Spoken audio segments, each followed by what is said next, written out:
post-military service, interesting graduate school experience, and some professional industry, had what I call placed like a mental fog, a haze that I've always been trying to get through. And I felt like I was able to break through that here and begin my next point of transformation. So I was really able to deepen a spiritual practice that for me had always started with physical asana. When I thought of yoga, I thought of it just as going to a yoga class and moving. But I come here and I like the integral style where there are 8 limbs and we go over all 8.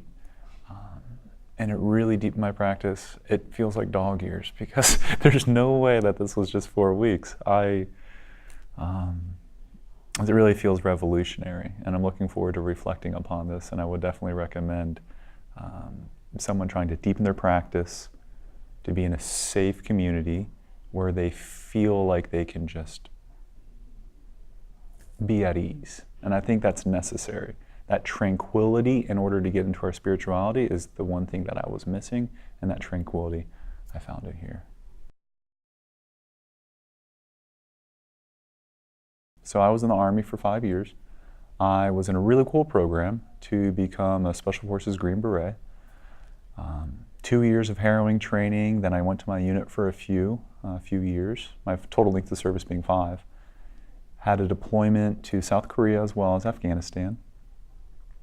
And the hardest thing for me were some harrowing interpersonal experiences and a friend of mine who had committed suicide. And that was the hardest thing for me to go over. It wasn't anything combat related, it was people. And it was challenging of conventional means to digest some of these emotions and trauma. And also emotions from childhood, right? That as you get into spirituality, they kind of come up subliminally. And I had started with a little bit of yoga therapy back in Tucson where I was going to school, and it was effective. But I knew that I needed to deepen my practice. I knew I needed to take personal responsibility. And that amount of military experience in the background, this, through my pursuits on all the other types of things and modalities, this proved to be very effective.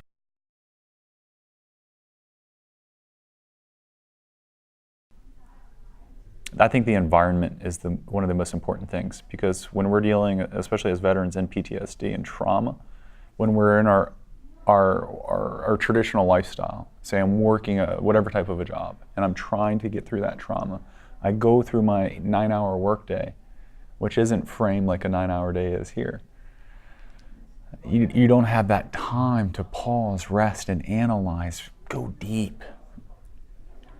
And then you have to provide all the food and washing your clothes and all this kind of stuff on your own at home. And it's so time consuming that I never found myself before having the energy or the bandwidth. I'd always push it off. I'd push off, working on myself. So I think that for veterans getting over PTSD, coming here is very effective, because all those environmental conditions, you still have to do your laundry, but it's really easy. It's really easy. But I don't have to go to the grocery store and get my food. I don't have to cook all my food other than the karma shifts, which are highly enjoyable around other people. So all those other types of things in life that I would find myself spending an exorbitant amount of time. And it was really challenging. I'd never be able to get over my trauma. And it's not just military trauma, it was a lot of other things preceding that.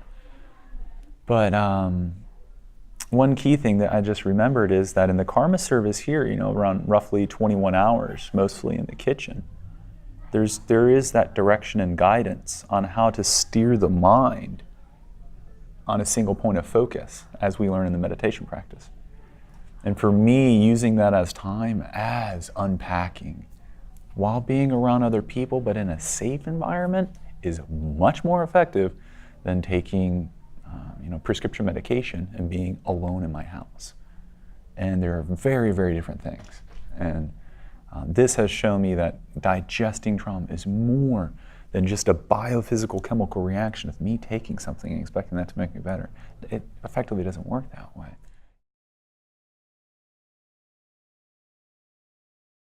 Very effective for veterans because there's regimen. There's positive amount of direction, and then a bit of personal freedom too to get into our practice. So you wake up in the morning, 05, which is like a normal military thing, get into meditation, and then we go right into hatha yoga, which would be like a PT time. And then there's breakfast. And that's very similar to the military style too. And then you have your working day, which is karma yoga. Awesome. I do a few hours of service. And then we have lunch. Okay, that's very similar too. Classroom instruction in the military. Classroom instruction at Yogaville. Doing a personal exploration of spirituality alone without that regimen, without that container in that safe space is really hard.